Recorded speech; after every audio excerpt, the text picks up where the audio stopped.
Hello, hello, yogis. Welcome to Sunday Sutras, where we talk about yoga philosophy in a way where we can actually adapt it to implement into our lives.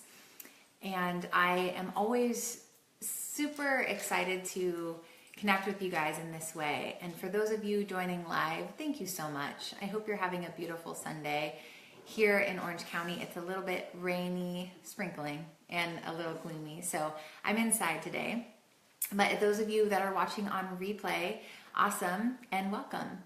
So I know some of you are newer to this group, and maybe this is the first Sunday Sutras video that you've watched. So I want to introduce myself just a little bit. I have been practicing yoga for over a decade, and I've been teaching since 2012.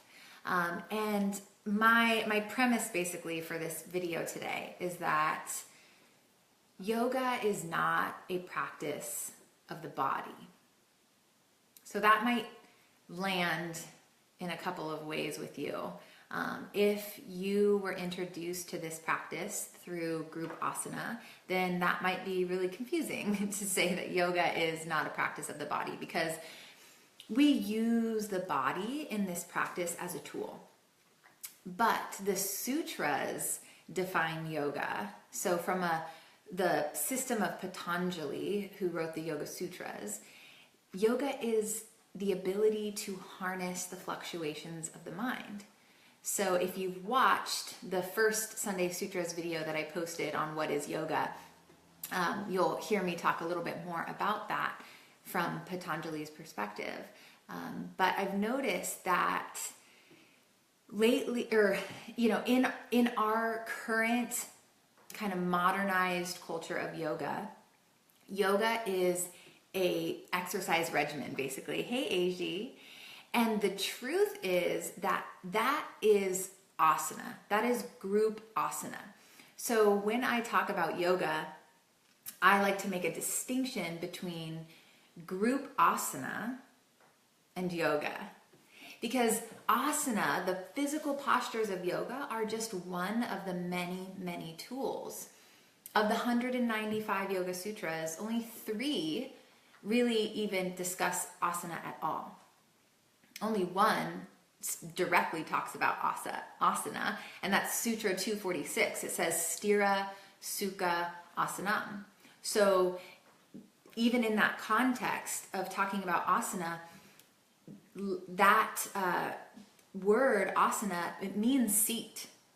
And so for generations, for thousands of years even perhaps, asana was a seat. It was the seat for meditation. The purpose of asana was to create enough comfort in the body for the mind to do the work of yoga. So now, since yoga has been kind of morphed into this physical practice, when we talk about yoga, we tend to think about going to a studio and taking a group asana class. And so when I talk about yoga, I like to differentiate between those two things, so that when I'm using the word yoga, or say that I'm a yoga teacher, yes, I do teach, I instruct groups of people in and out of poses. Yes, that's part of what I do. But that is a small part of what I do. And the purpose of those shapes has an aim that's internal. So the shapes themselves are not the goal. If you ever take my asana class, then you know that I say that a lot, that the postures are not the aim. The postures are not the goal. They are a means to the goal. So as we discuss the Yoga Sutras here in this context, I hope that that is understood, that my whole premise is that as a yoga teacher, what I'm teaching tools for living. I'm teaching tools for living that have been passed down generation to generation. The Yoga Sutras are one of the authoritative texts on yoga, and it's not like you can read through the Yoga Sutras and get a description of what lolasana should look like, right? It does not describe postures and shapes and body parts at all. Hey, Morgan. There are other texts. The Hatha Yoga Pradipika is a text that begins to describe some yoga postures, but even that is really minimal and a bit abstract sometimes, so it can be, interpreted by the reader. And that text came after Patanjali's Yoga Sutras. So as a yoga teacher, my aim is to take these nuggets of wisdom that I have been able to download from my teacher, to discuss with my teacher, with peers, with students, to practice living, to practice implementing, and then integrating that into my lifestyle, into the way that I show up in the world, and then sharing that with my students and continuing dialogue with my peers, so that this practice is to be lived and worked on and digested and tweaked and re-examined over and over again. And it's a lifelong journey. Yoga is a way of seeing the world. It's a cosmology. It's a perspective.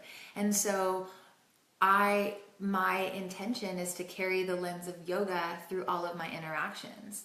I sometimes have students ask me, how often do you practice yoga? Or new yoga teachers ask me, how often should I be practicing yoga, especially as a new teacher?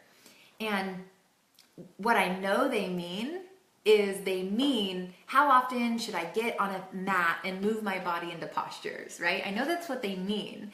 But my challenge to that question is, shouldn't you be practicing yoga all the time, right? So yoga really becomes embedded in your cells, and it's just a way of being. And so that way, when you show up for class, when you show up as an instructor to hold space for others to practice this inquiry, hey Michael, welcome back, then you show up from a place of really deep connection to your practice.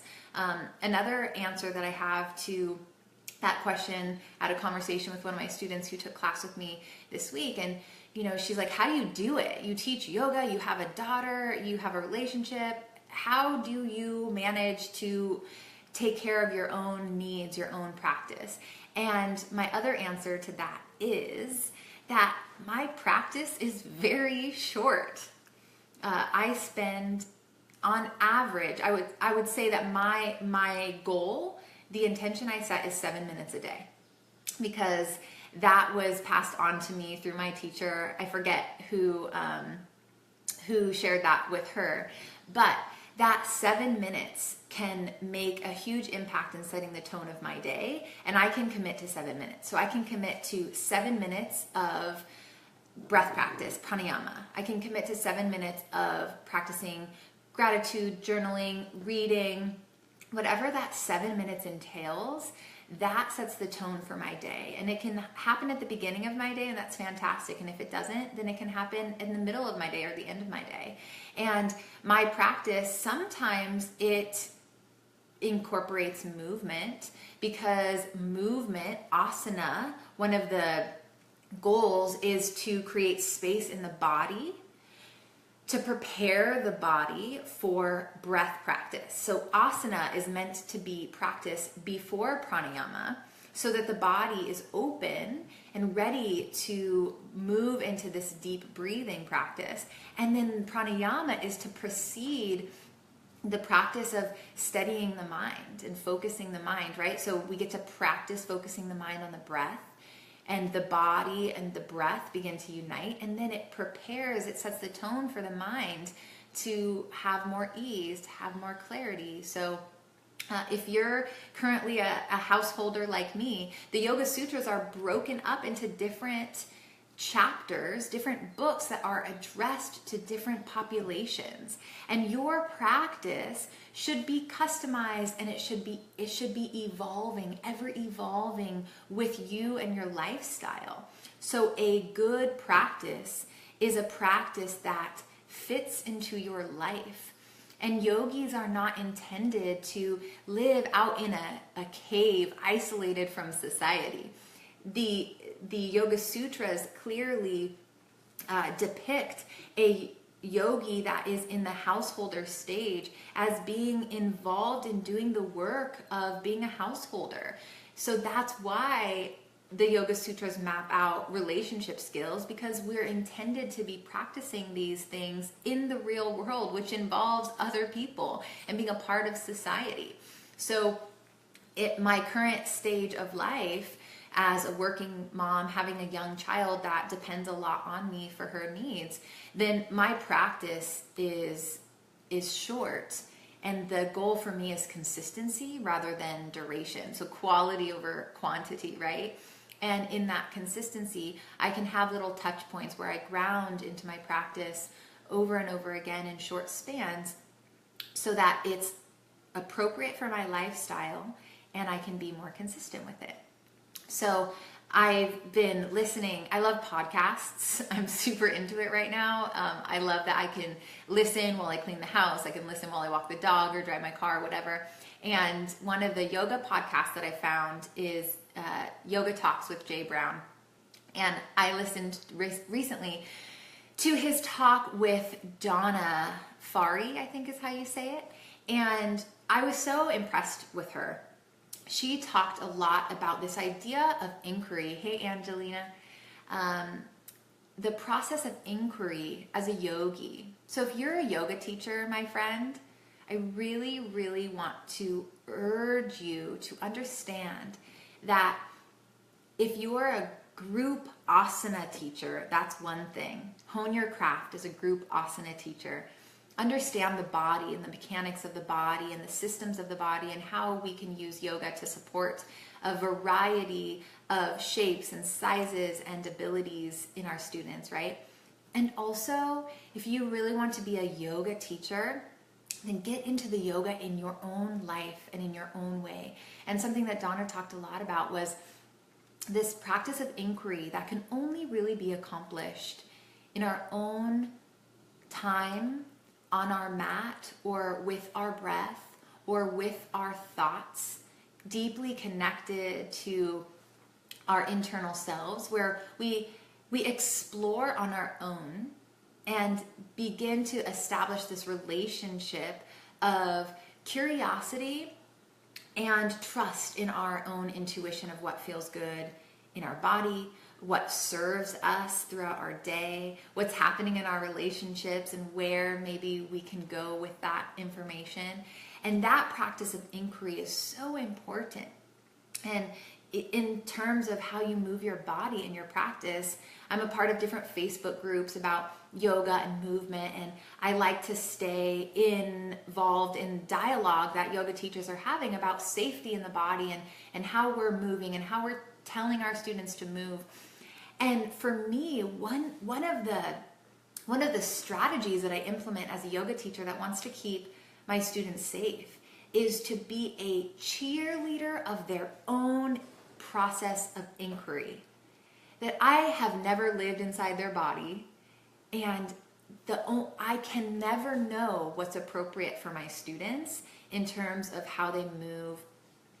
I can only guide them based on my own experience. And so the more experience I have with inquiry in my own breath and movement, the more that I can show up for them with openness and participate. I can co-create with my students a process of inquiry for them where I am there to support and to shine light on things.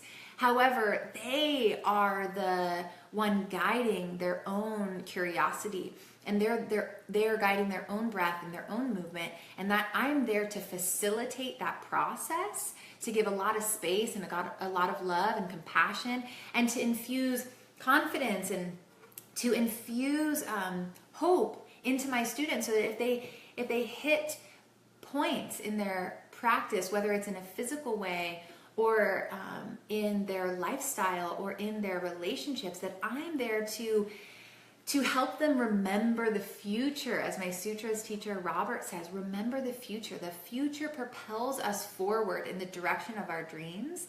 And so me as a yoga teacher, because I'm outside of the lens of my student, asana can also translate, right, as like perspective, because whatever seat you're sitting in, that's the way that you're looking at the experience. And so I'm not sitting in the seat of my student, right? And they can only see their experience from their lens, as can I. However, as a teacher, I can look in on their situation from an outside lens, looking in.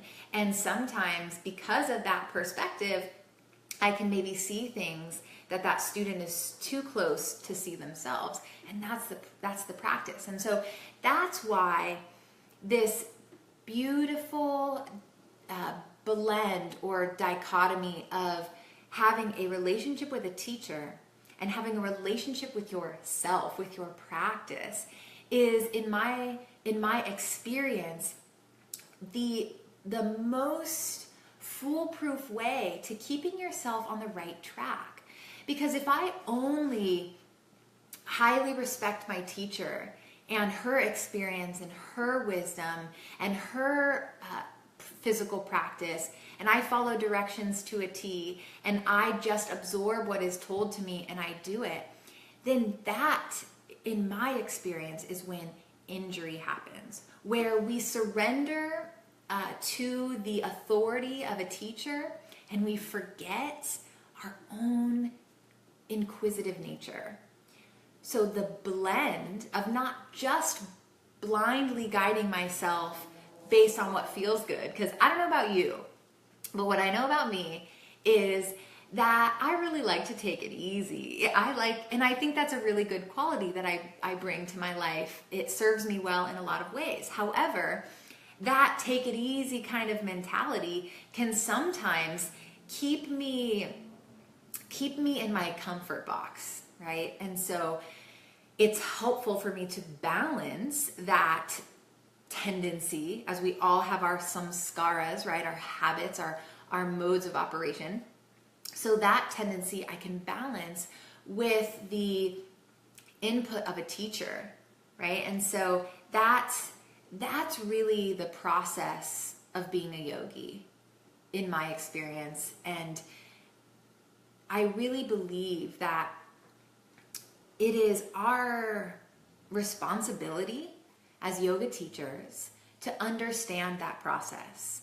So right now, if you are teaching group asana and you haven't yet studied the Yoga Sutras, and you're not quite sure what they say, or you don't understand the role that asana plays in the bigger picture of yoga, or you haven't spent time in deep inquiry on your own without other people around, without a teacher to guide you, just you and your breath, or just you and your mat, or just you and your thoughts, you and a journal, whatever that svadhyaya, that self-study, whatever that looks like for you, that practice of deep connection, then I urge you to call yourself higher as someone who is in the industry of sharing the gifts of this practice, that it is, in my opinion, really our duty as yoga teachers to continue that practice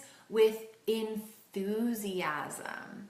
If I fall away from consistently connecting to what my practice means, then what service can I really do in showing up for my students?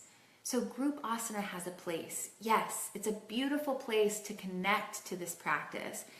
However, it's the third step of the 8-limb path of Patanjali's system. So there's different ways of looking at yoga as a system. Hatha Yoga Pradipika starts with asana, actually, and I can see the why behind starting with something that's really accessible. It's accessible to get your body into a shape and to breathe, and then that impacts your nervous system, which impacts your mind, which has a really positive kind of snowball effect. So yes, that's a beautiful thing. But Patanjali's system, asana is step 3. So if if you haven't yet really walked the first and the second step of Patanjali's yoga system, and you're just practicing asana, then my friend, there are so many gifts for you to yet unwrap. So why would you want to just enjoy the benefits of asana if there's all these other gifts to be unpacked and they're just ready and waiting for you? And that is why I am so excited to share these things, is because I hear students, but mostly teachers, sharing their concerns about yoga, the yoga industry, sharing their concerns about the practice and injuries that happen, or the different approaches to teaching, and all of these things, which are powerful and important conversations. And what a cool thing that each one of us as yogis, each one of us as yoga teachers, can begin to be that change we want to see. So if the practice of the mind that Patanjali maps out in the sutras has radically transformed my life, then how can I not share it? I want every yoga teacher, especially, to understand, not intellectually, Sutra 1.2 says da da da da da. Cool, you can memorize the sutras. Sweet. Cool, you can memorize a Sanskrit word for all the yoga poses that you teach in your class. Cool. But are you living it? Do you know what Sthira Sukha Asanam feels like in your body? What does that feel? What does it feel like to have a balance of kindness and honesty in every conversation? What does it feel like to practice Ishvari Pranadhana and give it over? What is that experience like? And if you're not quite sure, then get going, get practicing. And yes, on your mat. Practice those things on your mat, being a balance of kindness and honesty in the shape that you choose. Practicing Ishvara Pranidhana on your yoga mat to surrender the outcome of your posture, right?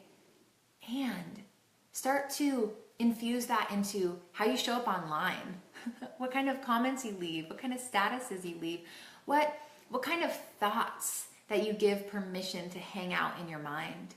I was listening to a really cool little video clip yesterday on Facebook, and Dr. Wayne Dyer said, I'm kind of paraphrasing, but he said that basically as you think, so you shall be. Something like that. He said it very poetically. As you think, so shall you be. So he said, once you recognize the power, hey Ange, once you recognize the power that your thoughts have over your experience of reality, you start to be really, really picky about the kind of thoughts that you let hang out in your mind for a while. And I think honestly that you're looking at your Facebook feed, I think could be a really good indicator of what it is that you're putting out. So for instance, if you have a Facebook feed that feels really negative and you feel so overwhelmed with the negativity of the online community that you just kind of want to block it all out, my question to you would be, how did you acquire a Facebook feed that's filled with negativity? What kind of choices in who you follow and the conversations that you engage in and the things that you like? Because Facebook has an algorithm that is intended to show you what you want to see, and it's pretty spot on. My Facebook feed is incredibly positive.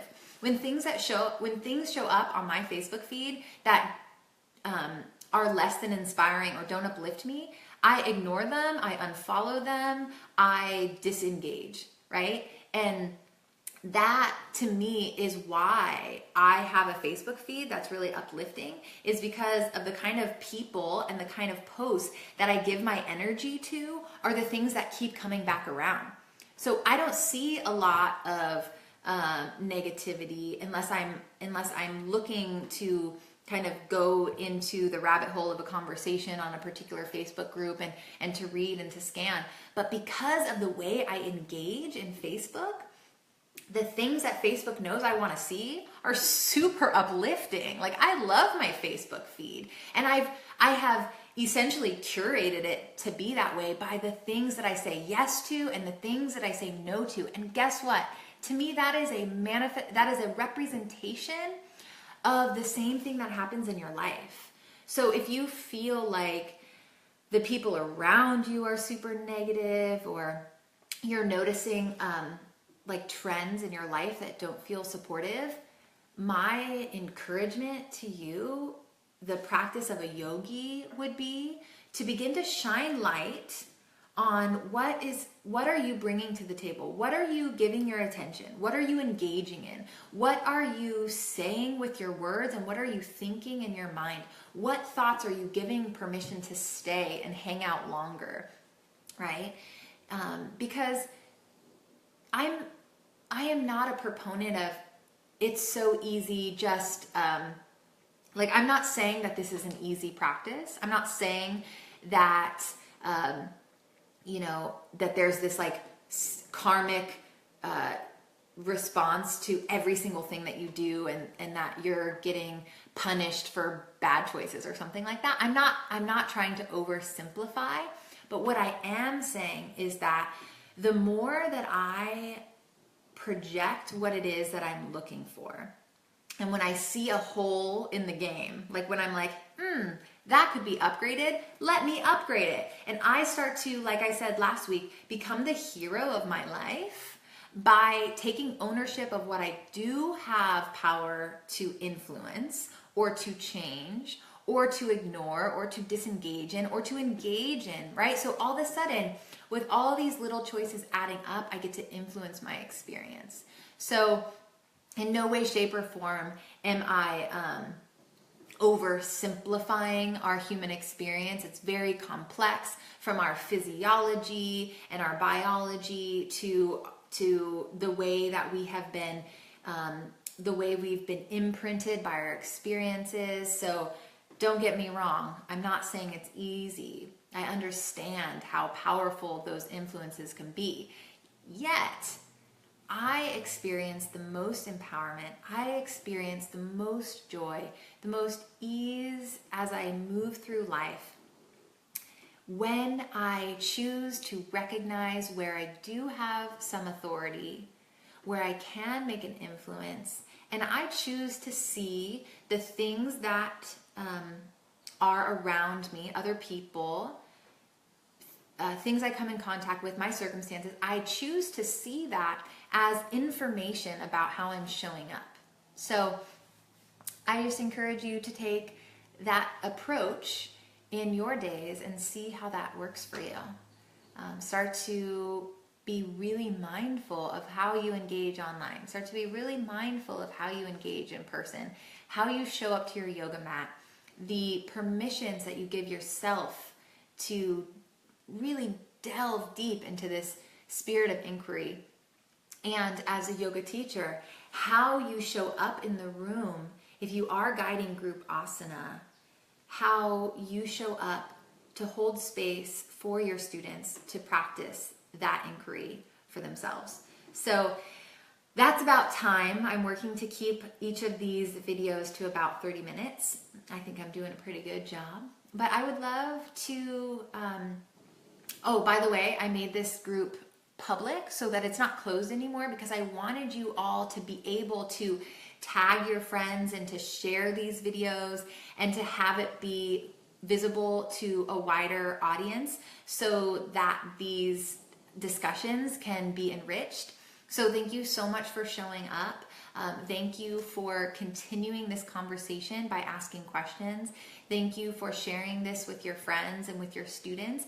And thank you for showing up to this, because to me, you watching this video is you saying, yeah, I am in for this practice of yoga to spread far beyond some shapes that we do on a piece of rubber, and to sink deep into my heart so that I can radically transform my lifestyle, my relationships from the inside out. So that is my mission. That is why I show up every Sunday and I drive Thea crazy because she's like, are you gonna do that video again? And she gets all bummed. Hey, Leah. So that's why I show up for you guys. And next week, next week is Father's Day. So I won't be showing up live on Sunday for Father's Day, but next Sunday's Sutras, we will start to unpack the God Sutras. So there's a God option when it comes to yoga, and it's not a religion.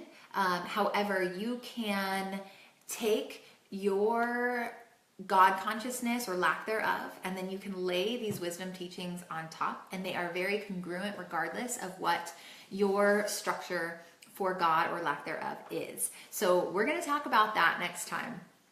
We're going to talk about what that means for our lives and how that can inform our decisions, our behavior, the way that we practice, the way that we engage with others. So stay tuned for that next week. If you have topics that you want to discuss, maybe there's a sutra that you want some support in unpacking and understanding, because some of these things can sound really abstract. If you read them on your own, you're like, that was kind of profound, yet I have no idea what it means.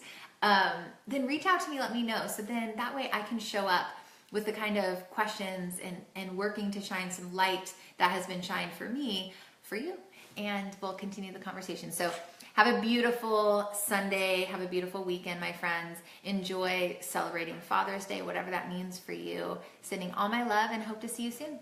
Bye-bye.